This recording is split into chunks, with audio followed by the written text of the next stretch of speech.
यहाँ पर हमारे समक्ष उपस्थित है मादारीहाट विधानसभा क्षेत्र के तृणमूल कांग्रेस के प्रत्याशी श्री राजेश लकड़ा उर्फ टाइगर, जो भारतीय मूल आदिवासी विकास परिषद के अध्यक्ष भी हैं, जिन्होंने चाय बागान के क्षेत्र में चाय श्रमिकों के लिए, आदिवासी समाज के लिए बहुत संघर्ष किया है। इस संघर्ष के बावजूद आज वह इस क्षेत्र के तृणमूल कांग्रेस के प्रत्याशी बनकर के यहाँ पर आए हैं। तो एनवीआई दर्शकों के ओर से मैं राजेश लकड़ा उर्फ टाइगर को स्वागत करता हूँ। बहुत बहुत बधाई हो। जी धन्यवाद। समस्त मेरे डुवर्सवासियों के लिए एक ऐतिहासिक पल था जिस दिन राज्य के प्रमुख एवं टीएमसी पार्टी के सुप्रीमो ममता बनर्जी ने एक समाजकर्मी को टिकट दिया अपने पार्टी से। तो ये डुवर्स के लिए एक बहुत ही रिवाइवल एवं अचीवमेंट होगा, क्योंकि मैं डेवलपमेंट पर विश्वास करता हूँ। धन्यवाद राजेश लकड़ा जी। विशेष करके पहली बार मादारीहाट विधानसभा क्षेत्र से आपको तृणमूल कांग्रेस की ओर से भरोसा करके प्रत्याशी बनाया गया, इस बारे में आप क्या कहना चाहेंगे? मुझे प्रत्याशी बनाने के पीछे के एक ही मकसद है, क्योंकि मैं काम करने वाला व्यक्ति हूँ। मैं चुपचाप नहीं बैठ सकता।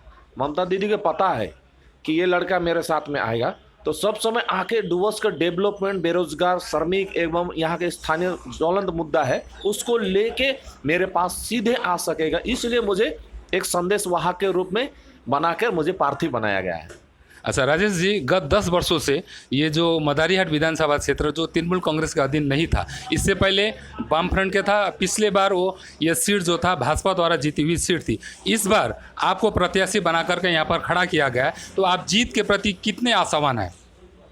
मैं जीत के लिए इसीलिए आशावान हूँ कि देखिए, ममता बनर्जी ने, टीएमसी पार्टी ने समस्त बाजार बागान के लिए लगभग 57 योजनाओं को दिया है, जो ये योजना काफ़ी कारगर साबित हो रहा है। सबसे बड़ी बात है, विश्व में कहीं भी चाहे श्रमिकों के लिए क्लस्टर के रूप में 3 लाख श्रमिकों को जो घर दिया जाएगा, उसका जमीन का पट्टा दिया जाएगा, ऐसा योजना के अंदर पृथ्वी में आपको कहीं पर देखने नहीं मिलेगा। और ये मेरा ही मांगा हुआ डिमांड था, जिन्होंने मुख्यमंत्री ने ये पूरा किया है। तो मुझे आज जनता को, जब मैंने इतना काम किया, तो मैं इसी काम के आधार पे मैं जीत के लिए 200% आश्वस्त हूँ। धन्यवाद राजेश जी। विशेष करके यहाँ ये भी सुनने में आ रहा है कि मादारीहाट विधानसभा क्षेत्र से कुछ गुटबाजी की खबर भी आ रही है। कुछ लोग, आपके ही पार्टी के लोग, जो आपके उम्मीदवार के रूप में उन लोग विरोध भी कर रहे हैं, सुनने में आ रहा है। इस विषय में आपका क्या कहना है? देखिए, एक परिवार में हम लोग रहते हैं, तो अवश्य ऐसा होता है कि कभी कभी हम लोग के बीच में वाद विवाद हो जाता है। तो ये तो बहुत बेहतर एक पार्टी है, इसमें ज़रूर ही एक परिवार होने के नाते वाद विवाद हुआ था, मगर वो परिवार होने के नाते जैसे हम लोग मिल जाते हैं, वो सारा हमारा मेल मिलाप हो चुका है। हम लोग भाई हैं, बहन है, दादा है, भाई, इस प्रकार से हमारा मिलन हो चुका है। और बीते कल ही बीरपाड़ा में हम लोग मादारीहाट ब्लॉक के प्रेसिडेंट के घर पर बैठ के समस्त बूथ अंचल कमेटियों को मिलकर हमने कर्मसूची बना लिया एवं बूथ कर्मियों को जिम्मेवारी देकर प्रचार प्रसार का काम, दीवार लिखने, पोस्टर को बैनर करने का काम एवं डोर टू डोर जाने का प्रोग्राम को हम लोगों ने दे दिया है। अच्छा राजेश जी, चाय बागान में बहुत ज्वलंत मुद्दे हैं। यहाँ पर बेरोजगारी सबसे मुख्य समस्या है। इस क्षेत्र से बहुत से युवा युवती रोजगार के लिए अन्य राज्यों में पलायन कर रहे हैं, तो आप किस दृष्टिकोण से इसको देखते हैं, और आप विधायक बनने के बाद इस विषय पर किस प्रकार से आप पहल करेंगे? सिर्फ मैं चाय बागान तक ही सीमित नहीं रहूँगा, क्योंकि बाजार तक के युवक भी बेरोजगार हैं, बस्ती के युवक भी बेरोजगार हैं। मैं ये तीनों सेक्टर के युवकों को आश्वस्त करना चाहता हूँ कि मैं आप लोगों के लिए पूरी तरह समर्पित हूँ। मैं आपके रोजगार के लिए मैं खुद जीतता हूँ, तो मैं एक दिन घर में नहीं रहूँगा। मैं गुजरात जाऊँगा, महाराष्ट्र जाऊँगा, पंजाब जाऊँगा, या हो सके तो मैं विदेश भी जाऊँगा, ताकि वहाँ के इंडस्ट्री से बात करूँगा कि मेरा यहाँ जोग्राफिकल कंडीशन जिस प्रकार से, इस कंडीशन के मुताबिक किस प्रकार का इंडस्ट्री देना है, टूरिज्म का इंडस्ट्री देना है, या तो आपका यहाँ के टिम्बर के बारे में है, बैम्बू का फैक्ट्री लगाना है, यहाँ पर आपका स्टोन का बहुत हमारे यहाँ खाद्यान्न है, तो स्टोन के लेकर हम लोग, जैसे राजस्थान में आपका टाइल्स का काम होता है, भूटान में हो रहा है, तो मेरे ये क्षेत्र तो प्राकृतिक संपदा से भरा पड़ा हुआ है। तो मैं यहाँ पर इस प्रकार के फैक्ट्री लगाने के लिए मैं लेके आऊँगा, और यहाँ पर बेरोजगार लोगों को ही इस फैक्ट्री में काम मिलेगा, बाहर से कोई भी नहीं आएगा। अच्छा राजेश जी, विशेष करके मदारीहाट विधानसभा क्षेत्र से बीरपाड़ा इलाके में बहुत से चाय बागान अभी भी बंद है। तो बंद चाय बागान को खोलने के लिए काफ़ी सभी राजनीतिक पार्टियां इस विषय को लेकर के अपनी आवाज़ उठा रही है। तो अगर आप विधायक बनते हैं तो इस बंद बागान खोलने के लिए आप क्या पहल करेंगे आप? बहुत ही महत्वपूर्ण सवाल आपने पत्रकार महोदय ने उठाया है। आप लोगों को याद होगा 2016 साल का सरना एसटी क्लब के जनसभा में जहां माननीय प्रधानमंत्री स्वयं आकर कहा था कि मैं डंकस के 6 बागान को अधिग्रहण करके बागान को खोलूंगा, मगर उनके ये वादे सिर्फ जुमलों तक साबित हो गया। आज देखिए वो चाय बागान में से हमने बीरपाड़ा चाय बागान खोल दिया, मकरापाड़ा लंकापाड़ा खोल दिए, मेरिको कंपनी चला रहा है, आज मुजनाई खोल दिए हैं। इस प्रकार से हम लोगों ने 9 चाय बागान को खोल दिए हैं। जो बंद बागान अभी पड़ा है वो कोर्ट में हमारा मामला चल रहा है। मालिक और श्रमिक का मामला चलने की वजह से हम लोग कानूनी असमंजस आ रहा है, जिसके परिणाम हम लोग ढेकलापाड़ा, जयबीरपाड़ा हो गया, बांदापानी हो गया या आपका रेड बैंक चाय बागान हो गया, ये लोग को हम लोग कानूनी बाध्यता के कारण से हम लोग नहीं खोल पा रहे। जो कोर्ट हमको आदेश दे देगा कल, हम लोग कल ही खोल देंगे चाय बागान को। ठीक है राजेश जी, और विशेष करके आप इस क्षेत्र से प्रत्याशी के रूप में खड़े हैं, तो आपका जब लोगों के साथ में मिलना जुलना अभी हो रहा है, तो आप किस विकास के एजेंडे को लेकर के लोगों के सामने में जा रहे हैं? मैं तो भूमिपुत्र ही हूँ मदारीहाट विधानसभा के। तो यहाँ का ज्वलन मुद्दा है बेरोजगार। तो ये बेरोजगार को स्वास्थ्य को एवं प्रशासनिक विभाग जो बहुत दूर हो गया था, जो बानाहाट सांगठनिक ब्लॉक भी आज हो चुका है, तो इससे हम लोगों को फायदा भी मिलेगा। अब जैसे और भी है स्कूल कॉलेज का जो डिमांड करे, जैसे बीरपाड़ा का एक ज्वलन मुद्दा है जो माननीय हमारे विधायक अभी के वर्तमान मनोज तिग्गा ने कहा था, चुनाव के वादे किए थे कि बीरपाड़ा के रेलवे स्टेशन का फ्लाईओवर कर देंगे बोले, वो भी जुमलों तक रह गया है। तो मैं आप लोग को आश्वस्त करूँगा, मैं जो बोलता हूँ करता हूँ, और माननीय मेरे दल नेत्री ममता बनर्जी भी जो बोलता है वो करता है। इसलिए मैं बोल रहा हूँ बीरपाड़े वासियों को कि फ्लाईओवर का काम हम लोग करके रहेंगे। आप मुझे जिता के दीजिए। मदारीहाट में कॉलेज, दूर दराज ट्रेन का स्टॉपेज, और बीरपाड़ा में भी कॉलेज, बिन्नागुड़ी में स्वास्थ्य विभाग के बड़ी एक मेरा योजना है, मैंने सोच के रखा है, उस विभाग को खोलेंगे। वहाँ गरकाटा के विकास का सर्वांगीण विकास के लिए मैं काम करूँगा। अच्छा राजेश जी, विशेष करके हम देख रहे हैं कि आप आदिवासी विकास परिषद के साथ भी काफ़ी दिनों से जुड़े हुए हैं और आदिवासी समाज के लिए आपने लगातार आंदोलन भी किए हैं। तो इस मदारीहाट विधानसभा क्षेत्र से आदिवासी के साथ साथ इस क्षेत्र में गोरखा, बिहारी, मारवाड़ी, मुस्लिम सभी जाति के लोग रहते हैं। इनके विकास को लेकर के आपका क्या प्लानिंग है?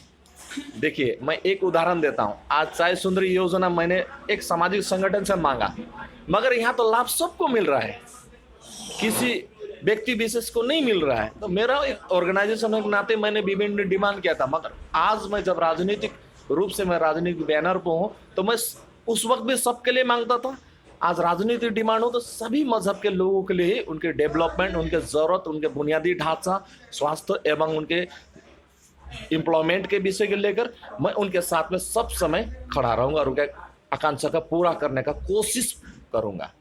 अच्छा राजेश जी, विशेष करके आप चाय बागान श्रमिक भी है और चाय बागान से जुड़े हुए भी है। चाय बागान की स्थिति अभी फ़िलहाल बहुत जगह काफ़ी दयनीय स्थिति में, वहाँ के श्रमिक अभी भी न्यूनतम मजदूरी के लिए आवाज़ उठा रहे हैं, ज़मीन का पट्टा नहीं है। तो इस विषय को आप किस नज़रिए से देखेंगे? चाय बागान के दयनीय स्थिति तो नहीं बोलूँगा, क्योंकि पिछले ही महीने हम लोगों ने 26 रुपये का अंतरिम बढ़ा दिया है। ये किंतु विरोधी पक्ष इसको किंतु बोल रहा है कि मिनिमम वेजेस होना चाहिए, और बहुत सारा विरोधी दल जो है BTW वो गेट मीटिंग कर रहे हैं कि हम लोग को मिनिमम वेजेस नहीं दिया, हमारा एरियल नहीं दिया।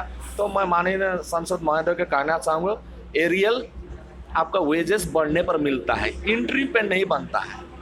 तो हम लोग एक्ट के अनुसार, इंट्रीम एक्ट के अनुसार हम लोगों ने 26 रुपये बढ़ाया है। हमारे ही देखकर ही आसाम में उन्होंने 50 रुपये लागू कर दे इंट्रीम, मगर देखा जाए तो क्या हुआ, आसाम में लास्ट इसमें क्या हुआ, स्टे लग गया, हाई कोर्ट के द्वारा स्टे लग गया, क्योंकि उन्होंने एक्ट का पालन नहीं किया। क्यों नहीं किया कि उन्होंने क्या किया, 50 रुपये तो बढ़ा दिया, मगर 50 रुपये में एरियल चार्ज कर दिया था हम लोगों ने, जिसकी वजह से कानूनी प्रक्रिया में वो फंस गया। आनंद फानन में उन लोगों ने हमको डैमेज करने के लिए ₹50 आसान में बढ़वा दिया कागज में, किंतु कानूनी विशेषज्ञ के द्वारा उन्होंने जानकारी न लेकर ये गलती कर दिए। मगर हम लोग ये गलती नहीं करेंगे। हम लोग मिनिमम वेजेस पर संभवतः हम लोग का सरकार बनेगा तो हम लोग अप्रैल मई तक संभवतः इस विषय पर हम लोग कार्य करेंगे। और आपको एक चीज बता दें, जमीन का जो पट्टा सभी भी बोल रहे हैं अभी तक नहीं मिला है। मगर आज ढेकलापाड़ा चाय बागान में जाइए, जहाँ पर हमारा आवासन बन रहा है वो जमीन ऑलरेडी अलॉटमेंट हो चुका है। 5000 से ज्यादा लोगों को अलॉटमेंट घर का दिया जा चुका है और घर बनते ही उनको जमीन का पट्टा भी साथ में दिया जाएगा। बहुत बहुत धन्यवाद राजेश जी। अब अभी सुबह से लेकर के शाम तक लोगों के साथ मिलना जुलना आप एक प्रत्याशी के रूप में आपका हो रहा है, तो लोगों के साथ जो आप जनसंपर्क अभियान कर रहे हैं, लोगों से कैसा रिस्पॉन्स आपको मिल रहा है? लोगों से इसलिए रिस्पॉन्स बोल रहे, कोई भी एक उम्मीदवार यदि भी किसी विधानसभा का किसी को दिया जाता है तो आजकल देखिए सोशल नेटवर्क इतना ज़्यादा सक्रिय है। आज सोशल नेटवर्क के द्वारा मेरा पूरा बायोडाटा का लोग कलेक्शन कर रहे हैं और मुझे पूरा सोशल नेटवर्क एवं मीडिया के माध्यम से वो लोग मुझे पहचान रहे हैं और वो लोग उसके साथ में मिलता तो बोलता ये व्यक्ति है। कोई गले मिल लेते हैं, कोई हाथ मिलाते हैं, कोई दुआ कर दे रहा है, कोई प्रार्थना कर दे रहा है, कोई मंदिर में पूजा कर दे रहा है कि ये उम्मीदवार को जिताना है। किस लिए जिताना है? कि मेरे जो पुराना बैकग्राउंड है, मैं जुझारू हूँ गरीब लोगों के प्रति, बेरोजगार के प्रति और अपने क्षेत्र के विकास के लिए जुझारू नेता के रूप में मुझे जानते हैं। ये चीज को जब मादारीहाट विधानसभा के जनसाधारण को पता चल रहा है तो वो खुशी से एकदम और बोल रहे हैं कि वो बीजेपी करने वाले मेरे लोग भी मेरे दोस्त हैं, वो लोग बोलता है कि मैं पार्टी करता हूँ और इस बार वोट राजेश लकड़ा को दूंगा। जरूर। अंतिम एक प्रश्न आपसे मैं जानना चाहूँगा, गत विधानसभा चुनाव और लोकसभा चुनाव में इस क्षेत्र में भाजपा एक काफ़ी बड़ी पार्टी के रूप में उभर करके आई थी। इस बार आप नए चेहरे के रूप में इस जगह पर उम्मीदवार के रूप में खड़े हुए हैं, तो आप जीत के प्रति कितना प्रतिशत जो आशावान है? देखिए, किसी भी विधानसभा का जीत का दावा ठोकना विकास के आधार पर, कार्य के आधार पे होता है। मनोज टिग्गा ने कोई भी कार्य विगत 5 वर्षों में नहीं किया। मुझे तो उस समय दुख लगा कि उन्होंने बांदा पानी पे पोल्ट्री मुर्गी के बच्चे जो छोटे छोटे हैं वो वितरण करने गए। उनको पता ही नहीं कि ये क्या विकास होता है, पोल्ट्री मुर्गी का बच्चा देना। वो तो 2 दिन में मर जाएगा, क्योंकि वहाँ पर कोई पोल्ट्री फार्म का आपका सिस्टम नहीं है उनको पालने के लिए। तो जनता तो समझ चुका है कि ये लोग बोलते कुछ हैं और करते कुछ हैं। जैसे आज महंगाई, बोला था कि महंगाई पर काबू कर लेंगे। आज देखिए गैस सिलेंडर, पेट्रोल, डीजल की कीमत कितना आगे बढ़ चुका है। बोले थे 5 करोड़ लोगों को रोजगार दूंगा, बेरोजगार पर किसी को रोजगार नहीं दे। उल्टे क्या किया, आज देखे चुनाव प्रचार के लिए ट्रेन का व्यवहार कर रहे हैं केंद्र सरकार और जनता भर भर के ला रहा है ट्रेन के माध्यम से। उसी जगह में वो ट्रेन को सुचारू रूप से नहीं खोल रहा, जिसके फलस्वरूप क्या आगे वहाँ के जितने फेरी करने वाले हैं, ट्रेन से जुड़े हुए व्यक्ति जो यातायात करते हैं, वो रोजगार के लिए आ जा नहीं पा रहे हैं, जिनको बाध्यता बस प्लेन का टिकट, महंगा टिकट लेकर चलना पड़ रहा है। और साथ में बहुत दुख की बात है कि ये लोग जितने भी सरकारी प्रतिष्ठान था उसको निजीकरण कर दे रहे हैं, जिसके फलस्वरूप मैं 100% नहीं 200% मैं कांच के आधार पे, मैंने अभी कुछ देर पहले आपको कहा था कि हमारे माननीय मुख्यमंत्री ने 57 योजनाओं को लोगों तक पहुंचाया। रूपश्री, कन्याश्री, हेल्थ कार्ड हो गया आपका, विभिन्न प्रकल्प के द्वारा सारा सुविधा उनको दिया है। तो इसी कार्य के आधार पर जीत मेरा आश्वस्त है। तो बहुत बहुत धन्यवाद। हमारे समक्ष यहाँ उपस्थित थे अभी राजेश लकड़ा उर्फ टाइगर, विधानसभा क्षेत्र मादारीहाट के कैंडिडेट। तो उन्हें एनवीआई की ओर से जीत के प्रति पूरी तरह आशावान है, उन्हें मैं अपने चैनल की ओर से बहुत बहुत स्वागत और बधाई देना चाहता हूँ। धन्यवाद।